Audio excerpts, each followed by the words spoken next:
Falënderimi takon Allahu Dhul Gjelal, I cili ka bën nasip që me uzatet do thot në këtë çarshi mubarek, në të cilën çarshi do thot ka plot njerëz të cilët mundohen që me fitu me halal, edhe me punu me halal,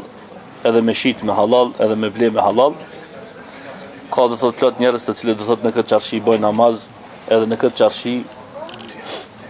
plot njerëz do thot kanë mësuar Kur'anin, e kanë mësuar do thot sjelljen, e kanë mësuar se çish më bë njerëz që çish më bë esnaf. Bile gjeneratat e mahershme kur kanë dash dikush me bë tërbi do thot djalin e vet apo me edukue do thot djalin e vet, e ka zgjedh do thot mënyrën që për me e prun do thot djalin e vet në çarshi,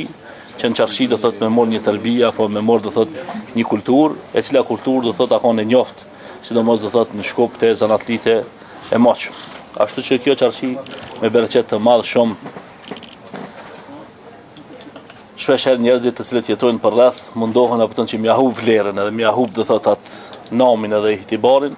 Po lut Allahu Dhul Gjelal që këtë nam edhe këtë ihtibar të cilën do thot e ka, të cilën do thot e kanë vënë njerëzit e devotshëm në kohën e Osmanlive, që Allahu Dhul Gjelal me i dhon bereqet edhe me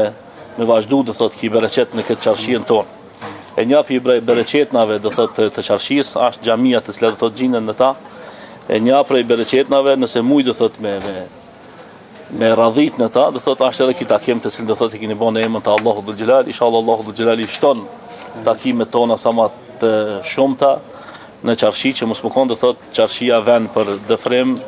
edhe për ahenge, edhe për